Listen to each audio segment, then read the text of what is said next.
हाँ। हेलो दोस्तों। तो आज हम बात करने वाले हैं एक ऐसी चीज के बारे में जो कि बहुत कम लोगों को पता होता है और उसमें क्या है ना, बहुत सारे लोग गलतियां पे गलतियां करते हैं इस चीज को।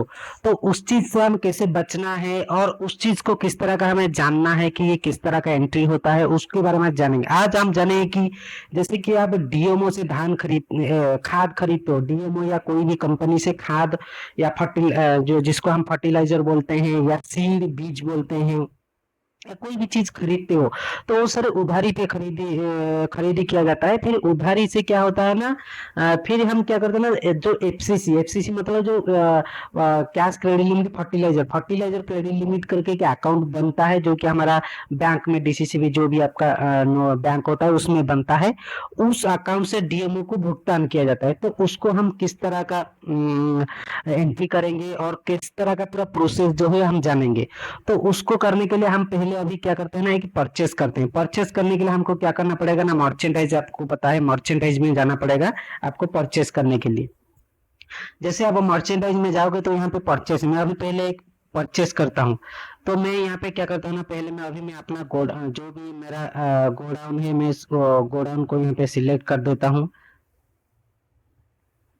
ठीक है, जैसे गोडाउन मैंने सिलेक्ट कर दिया। यहाँ पे सप्लायर नेम, जो भी आपका सप्लायर है, डीएमओ हो या कोई कंपनी है, जो भी कंपनी है यहाँ पे आपको सिलेक्ट कर लीजिए। तो अभी के लिए मैं क्या करता हूँ ना, सीजी मार्केट करके एक अकाउंट बना है, इसमें हमें सॉरी इपको को मैं अभी सिलेक्ट कर देता हूँ कि सप्लायर हमारा इपको है। तो इसके बाद मैं क्या करूंगा ना, यहाँ पे प्लस आइकन में क्लिक करूंगा और आइटम में आऊंगा कि मैं फर्टिलाइजर अभी परचेस करूंगा। फर्टिलाइजर में अभी काम करता हूँ, एसएसपी पाउडर को लेता हूँ, क्वांटिटी ले लेता हूँ 1000 बोरी। क्वांटिटी मैंने 1000 बोरी ले लीजिए एसएसबी पाउडर, और इसका जो भी रेट है कि मैंने इसको 475 में खरीदूंगा। देखो यहाँ पे है खरीदी रेट। खरीदी मतलब जो आपकी कंपनी या आपका जो भी सप्लायर है आपको कितना पैसे में दे रहे हैं। यहाँ पे मैं सेल रेट के बारे में नहीं बोल रहा हूँ कि आप इसको कितने में बेच रहे हो। भले ही मैं इसको 475 में खरीद रहा हूँ बट बेचूंगा 500 में, 600 में, वो तो जितना मैं अपना मार्जिन निकाल के बेचूंगा उसको, वो पहले से डिसाइड होता है। बट ऐसे मैं आपको समझाने के लिए बोल रहा हूँ। अभी क्या है ना, मैंने 1000 बोरी 475 रुपये में खरीद लिया और यहाँ पे पेमेंट टाइम में जाऊंगा, क्रेडिट क्रेडिट सिलेक्ट करूंगा और यहाँ पे देखो टोटल अमाउंट आ जाएगा।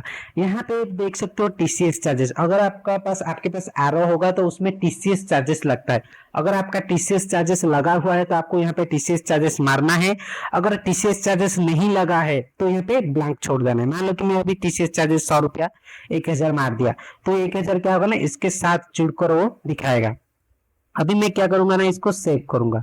जैसे ही सेव करूंगा अब देखो ये दिखा रहा है, ये मेरा है टोटल परचेस अमाउंट, और इसमें 1000 जो है मेरा टीसीएस चार्जेस लग गया, जो कि यहाँ पे है टीसीएस चार्जेस, और ये टोटल हो गया इतना अमाउंट। अब मैं इसको कंफर्म कर देता हूँ।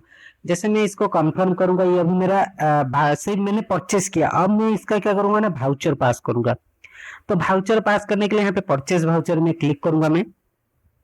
जैसे मैंने परचेस वाउचर में क्लिक करूंगा, यहाँ पे गोडाउन सिलेक्ट करूंगा कि मैंने गोडाउन क्या लिया था। मैंने सबसे पहला वाला जो गोडाउन था, ए वाला गोडाउन को मैं सिलेक्ट करता हूँ क्योंकि ये वाला गोडाउन मैंने सिलेक्ट किया था वहां पे। ठीक है, और यहाँ पे क्रेडिट, क्रेडिट क्या है, देखो यहाँ पे कैश है और क्रेडिट है, इसको समझो। जो क्रेडिट है इसका मतलब आप उसको वहां से उधारी पे पहले ला रहे हो। उधारी पे हम फर्टिलाइजर खरीद रहे हैं कि भाई आज हमको इतना फर्टिलाइजर दे दीजिए, फिर हम 15 दिन, 10 दिन, 20 दिन, जितना दिन के बाद फिर हम क्या करते हैं ना, उसको भुगतान करते हैं। तो मैं अभी क्रेडिट सिलेक्ट करता हूँ इसको, और यहाँ पे सन्ड्री हेड रहेगा, और यहाँ पे व्यू करूंगा मैं।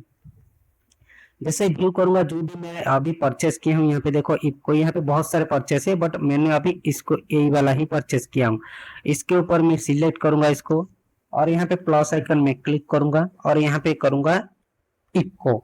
जैसे ही मैंने इपको सर्च किया, यहाँ पे सप्लायर नेम, यहाँ पे जो अकाउंट नेम लिखा है, ये जो अकाउंट नेम है, ये अकाउंट नेम जो है आपको यहाँ पे देखो, सप्लायर नेम लिखा है। यहाँ पे जो सप्लायर नेम लिखा होगा, ये अकाउंट नेम में वही नाम सर्च करना है। जैसे आप बस वही नाम सर्च करें, इपको, मैंने यहाँ पे बस इपको लिख दिया। तो इपको का मुझे देखो यहाँ पे दो अकाउंट दिख रहा है। एक ये दिख रहा है सन्ड्री क्रेडिटर, एक दिख रहा है सन्ड्री डेबिटर। यहाँ पे इफको का बहुत सारा अकाउंट क्रिएट किया गया है, इसीलिए वो इतना दिख रहा है। तो मैं अभी क्या करूंगा, इफको का सन्ड्री जो क्रेडिटर है उस अकाउंट में पास करूंगा, क्योंकि मैं क्रेडिट पे ले रहा हूँ, क्योंकि मैं उधारी पे ले रहा हूँ। ठीक है, सन्ड्री क्रेडिटर में सिलेक्ट करूंगा और यहाँ पे जितना अमाउंट है उसको, टोटल अमाउंट को मैंने यहाँ पे मारूंगा। ये ध्यान रखिएगा कि आपने जो हेड को यहाँ पे सिलेक्ट किया है उसी हेड में जितना अमाउंट दिख रहा है वहां पे उतना अमाउंट मार के मैं यहाँ पे सेव कर दूंगा। अभी क्या है ना, ये मेरा वाउचर बन गया। ओके, इसमें अभी वाउचर पास नहीं हो रहा है तो मैं इसको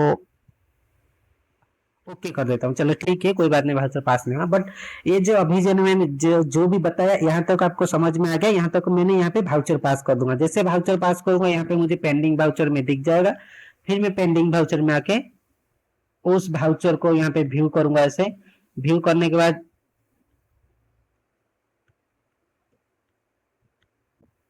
व्यू करने पे यहाँ पे वाउचर मुझे दिखेगा, फिर मैं उसको ऐसे सिलेक्ट करूंगा। सिलेक्ट करने के बाद यहाँ पे पोस्ट कर दूंगा, तो ये मेरा पोस्ट हो जाएगा। ठीक है, अभी तक आपको समझ में आ गया है कि अभी तक जो भी चल रहा है अभी तक समझ में आ गया। अब आता है मेन चीज। अभी क्या आता है ना कि हम पेमेंट करेंगे। जो डीओ से अभी क्या है ना, हमने उधारी पे फर्टिलाइजर खरीदा है। अभी हमने तो उधारी पे खरीदा है, फिर उसको भुगतान तो करना पड़ेगा। भुगतान कहाँ से होता है ना, जो आपका एफसीसी अकाउंट है, जो फर्टिलाइजर क्रेडिट लिमिट का अकाउंट बना रहता है आपका डीसीसी में, वहां से आपको भुगतान होता है। देखो, वहां पे भुगतान करने के लिए दो ऑप्शन है। अगर आपका अकाउंट एफएस में खुला गया है तो आपको अदर ट्रांसफर में जाके भुगतान करना पड़ेगा। अगर आपका बोरोइंग में खुला गया है, अदर बोरोइंग के अंदर अकाउंट, तो आपको अदर बोरोइंग से पहले की ब्याज आड़ बना के लाना पड़ेगा, फिर सप्लायर को पास करना पड़ेगा। उसको कैसे करना है, मान लो कि अभी मैं पहले बताता हूँ कि आपको बोरोइंग से पैसा निकालना है। बोरोइंग में आपका एफसीसी अकाउंट है, वहां से पैसा निकालना है। तो आपको बोरोइंग अकाउंट में क्लिक करना है। जैसे ही बोरिंग अकाउंट में क्लिक करोगे, यहाँ पे देखो डिसबर्समेंट और कलेक्शन दिख रहा है। डिसबर्समेंट हमको करना है। डिसबर्समेंट मतलब उस अकाउंट से, बोरिंग अकाउंट से पैसा निकलेगा और आपका जो भी डीएमओ वाला अकाउंट है उस अकाउंट में पैसा जमा हो जाएगा। आपको समझ में आएगा। अभी क्या है ना, मैं यहाँ से डिसबर्समेंट करूंगा। अगर मैं कलेक्शन करता हूँ, कलेक्शन में क्या होगा ना, आपका कोई दूसरे अकाउंट एसएफ से, बीएफ से या कहीं से जो खाते समायोजन करते हैं, मान लो कि एसएफ बीएफ से मैं पैसा निकालूंगा और एफसीसी खाता को रिचार्ज करूंगा या फिल करूंगा, मतलब जमा कर लूंगा। तो मैं अभी डिसबर्समेंट में क्लिक करूंगा और यहाँ पे अदर बोरिंग में सिलेक्ट करूंगा। जो भी मेरा अकाउंट है एफसीसी का अकाउंट यहाँ पे दिख जाएगा, मैं इसको सिलेक्ट करूंगा। यहाँ पे मुझे सोसाइटी का जो भी अकाउंट नंबर होगा बैंक में यहाँ पे दिख जाएगा। अब मुझे यहाँ से जितना भी पैसा उठाना है मैं उतना पैसा को यहाँ पे मारूंगा और यहाँ पे ट्रांसफर में क्लिक करूंगा। एक batch ID, new batch ID बनाऊंगा। बनाने के बाद यहाँ पे देखो रेट ऑफ इंटरेस्ट और पेनल्टी इंटरेस्ट, जो भी आपका रेट ऑफ इंटरेस्ट लगता है तो यहाँ पे उतना मार दूंगा। रेट ऑफ इंटरेस्ट आपका बैंक का स्टेटमेंट में ऊपर लिखा होगा, नहीं तो आप बैंक से भी पूछोगे तो कितना परसेंट इंटरेस्ट लगता है वो आपको बता देंगे। ठीक है, रेट ऑफ इंटरेस्ट सही मानना क्योंकि इसका इंटरेस्ट कैलकुलेशन होता है। उसके बाद मैं इसको सेव कर दूंगा। सेव करने के बाद क्या होगा ना, इसका एक बैच आईडी अभी बन गया है मेरा। कौन सा तारीख से, 9/8/25 पे। अभी मैं क्या करूंगा ना, इस वाले बैच आईडी को जो डीएम हो, जो हम मैंने उधारी में खरीदा था, उसको पेमेंट करूंगा। उसको पेमेंट करने के लिए मैं डैशबोर्ड में जाऊंगा, एफएस में क्लिक करूंगा। यहाँ पे चाहो तो आप इसके ऊपर क्लिक करोगे तो आपको अदर ट्रांसफर दिख जाएगा, नहीं तो अगर इसको स्क्रॉल डाउन करोगे जो साइट में दिख रहा है तो यहाँ पे भी आपको अदर ट्रांसफर दिख जाएगा। तो मैं अभी अदर ट्रांसफर में क्लिक करूंगा। यहाँ पे डे बुक अपडेट करूंगा, yes, generate a new batch ID. यहाँ पे देखो हमें नया बैच आईडी नहीं बनाना है, हमें क्या करना है, बोरोइंग से जो पैसा निकाल के लाई वही वाला पैसे को पेमेंट करना है। तो अभी देखो यहाँ पे हमें क्या है ना, यहाँ पे ऑलरेडी हमको बैच आईडी दिख रहा है। ठीक है, यहाँ पे दिख रहा है बैच आईडी, ये वाला बैच आईडी बना है। देखो इसका देखो क्रेडिट साइड में पैसा दिख रहा है, डेबिट साइड में नहीं दिख रहा है। क्रेडिट साइड में पैसा दिख रहा है मतलब कोई अकाउंट से, मतलब उस अकाउंट से पैसा निकला है। पेमेंट मतलब जहां पे जमा होगा। ठीक है, अभी जमा नहीं हुआ। अभी मैं क्या करूंगा ना, इस वाला अकाउंट को सिलेक्ट करूंगा। अभी देखो यहाँ पे मुझे आप पैसा दिख गया कि इस वाला अकाउंट से मुझे इतना पैसा है इस बैच आईडी में। अभी देखो यहाँ पे आर रिसीव और आर पेमेंट दो ऑप्शन यहाँ पे दिख रहा है, तो इसको ध्यान से समझिएगा। कार्ड रिसीव, कार्ड ये जो ऊपर वाला है, अगर मैं उस ऊपर में कोई भी अकाउंट को सिलेक्ट करता हूँ तो उस अकाउंट से पैसा निकलेगा। और नीचे कोई भी अकाउंट को सिलेक्ट करता हूँ उस अकाउंट में पैसा जमा होगा। तो अभी हमें क्या करना है ना, पैसा जमा करना है। तो ऊपर वाला अकाउंट को हम कुछ भी सिलेक्ट नहीं करेंगे, ऐसे ही ये ब्लैंक छोड़ देंगे। उसको हम क्या करेंगे ना, नीचे वाला जो पेमेंट दिख रहा है इसमें क्लिक करेंगे। जो भी आपका सप्लायर है उसका नाम हम यहाँ पे सर्च करेंगे। जो भी सप्लायर मतलब जो हमने खाद परचेस करने के टाइम पे जो वाउचर पास किया था अभी थोड़ी देर पहले, उसका वहां पे जो सप्लायर नेम जो क्रेडिटर वाला अकाउंट, वही अकाउंट को हमको यहाँ पे सिलेक्ट करना पड़ेगा। मैं अभी उसी अकाउंट को यहाँ पे सिलेक्ट कर देता हूँ इसको क्रेडिटर करके। और यहाँ पे क्या करूंगा कि मैंने भाई डीएपी या पोटास जो भी खरीदा हूँ उसका नाम यहाँ पे लिख दूंगा। और ऊपर जो ब्याजचाड़ी में पैसा दिख रहा है उतना पैसा मैंने यहाँ पे पास कर दूंगा, यहाँ पे पास करके सेव कर दूंगा। ऊपर कोई भी अकाउंट सिलेक्ट नहीं किया जाएगा क्योंकि ऊपर वाला अकाउंट में ऑलरेडी ब्याजचाड़ी का ऑलरेडी एंट्री हो चुका है। इसको इस तरह का एंट्री करके मैं इसको सिंपल सेव करूंगा। उससे क्या होगा ना, आपका एफसीसी अकाउंट में उतना पैसा का लोन चढ़ जाएगा, मतलब उस अकाउंट से पैसा निकलेगा और आपका जो भी सप्लायर है खाद का जहां से आपने क्रेडिट में लिया था उसको आपने क्या होगा ना भुगतान हो जाएगा। तो इस तरह का हम क्या करेंगे ना, जो आपका जो सप्लायर है उसको हम यहाँ पे भुगतान कर सकते हैं। मान लो कि आपका अकाउंट एफसीसी में बना है तो उसको कैसे करेंगे वो आप बताते हैं। यहाँ पे देखो, अगर मेरा मान लो एफसीसी में अकाउंट बनता तो मैं यहाँ पे क्या है ना, एक ब्याजचाड़ी पहले से जो बना हुआ था उसी वाले ब्याजचाड़ी को मैंने अभी सिलेक्ट किया हूँ यहाँ पे। बट जो अगर मेरा एफसीसी अकाउंट में होगा तो मैं यहाँ पे क्या करूंगा ना, नया ब्याजचाड़ी बनाऊंगा। एक यहाँ पे देखो नया ब्याजचाड़ी बनाऊंगा, ये देखो नया ब्याजचाड़ी बन गया। इसमें देखो इसका ब्याजचाड़ी नंबर क्या है 546 और मैं यहाँ पे 546 दूसरा ब्याजचाड़ी बना दिया जो कि जिसमें कि 0 अमाउंट है। ठीक है, अभी मैं इसको पहले रिफ्रेश मारता हूँ, फिर से आता हूँ अदर ट्रांसफर में जाता हूँ, फिर डे बुक अपडेट करता हूँ, यहाँ पे एक नया ब्याजचाड़ी बनाता हूँ। इसमें क्या है ना, अभी हमें एफएस से पास करना है, मतलब हमारा जो अकाउंट है ये एफएस में बना हुआ है। उसमें उसको क्या करना है ना, प्लस आइकन में क्लिक करना है। यहाँ पे कैश क्रेडिट फर्टिलाइजर या कुछ ना कुछ लिखा होगा। यहाँ पे देखो फर्टिलाइजर कैश क्रेडिट लिमिट करके एक अकाउंट बना हुआ है, इस अकाउंट में मैं सिलेक्ट करूंगा। ऐसा हो सकता है फर्टिलाइजर कैश क्रेडिट लिमिट लिखा होगा, नहीं तो कैश क्रेडिट फर्टिलाइजर ऐसे भी लिखा आता है वो।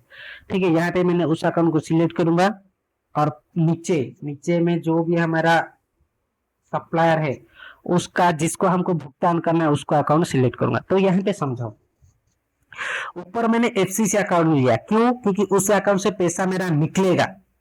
नीचे मैंने जो सप्लायर है वो वाला अकाउंट सिलेक्ट किया, क्यों? क्योंकि इस वाला अकाउंट में पैसा मेरा जमा होगा। ठीक है, तो ये वाला अकाउंट से मेरा पैसा निकलेगा जितना भी मुझे निकालना है। और जो भी आपका सप्लायर है, चाहे डीएम हो या कोई कंपनी का नाम लिखे हो, जो भी आपने नाम मेंशन किया है उस वाले अकाउंट को मैं यहाँ पे भुगतान करूंगा। ठीक है, भुगतान करूंगा, यहाँ पे सेव कर दूंगा।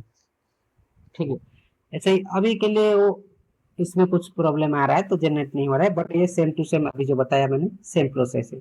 भुगतान करके इस तरह का मैंने सेव कर दूंगा। इससे क्या होगा ना, ये था एफएस वाला, पहला वाला था बोरिंग वाला, अब ये मेरा हो गया भुगतान वाला। इस तरह का मैं अपना जो फर्टिलाइजर का पेमेंट है भुगतान कर सकते हो। और एक बात है, जो भी आपने फर्टिलाइजर परचेज किया उसका यहाँ पे क्या करना पड़ता है ना, यहाँ पे देखो कॉन्फ़िगरेशन ऑप्शन है, उसका सेल रेट भी डिफाइन करना पड़ता है। यहाँ पे कॉन्फ़िगरेशन में क्लिक करूंगा, मर्चेंडाइज में जाऊंगा तो यहाँ पे देखो सेल रेट आ रहा है, सेल रेट में क्लिक करूंगा।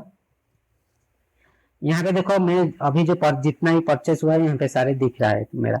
ठीक है, मैं यहाँ पे प्लस आइकन में क्लिक करूंगा। यहाँ पे जो इनवॉइस डेट है, मतलब जिस डेट में आपने परचेस किया है वो डेट सिलेक्ट करूंगा। मैंने किया हूँ 9/8/2025 में। सिलेक्ट करने के बाद, इसको सिलेक्ट करने के बाद ये बाहर एक बार क्लिक कर देना, मतलब इधर ही बाहर ही एक बार क्लिक कर दोगे तो आपको यहाँ पे पीओ नंबर दिख जाएगा। 327 मेरा पीओ नंबर है और मुझे वो दिख गया। यहाँ पे देख सकते हो फर्टिलाइजर एसएसपी पाउडर 1000 बोरी और कितना रुपया में मैंने परचेज किया हूँ, ये आपने परचेज किया है। यहाँ पे देखो फाइनल रेट लिखा है इंक्लूड जीएसटी के साथ, कितने रुपए में आप इसको बेचना चाहते हो। जितना रुपए में बेच रहे हो आप इतना रुपया यहाँ पे मारोगे तो आपको यहाँ पे मार्जिन सोसाइटी का जो भी मार्जिन होगा यहाँ पे आपको दिख जाएगा। ठीक है, जो कि आपका कमीशन है ये 25 रुपया। उसके बाद मैं इसको सेव कर दूंगा। तो इस तरह का मैं परचेस कर सकता हूँ और सेल रेट डिफाइन कर सकता हूँ और इस वाले डीएमओ को इस तरह का पेमेंट कर सकता हूँ। तो ये था फर्टिलाइजर को किस तरह का परचेस करके डीएमओ को किस तरह हम पेमेंट कर सकते हैं। अभी मिलते हैं नेक्स्ट वीडियो में। Thank for watching.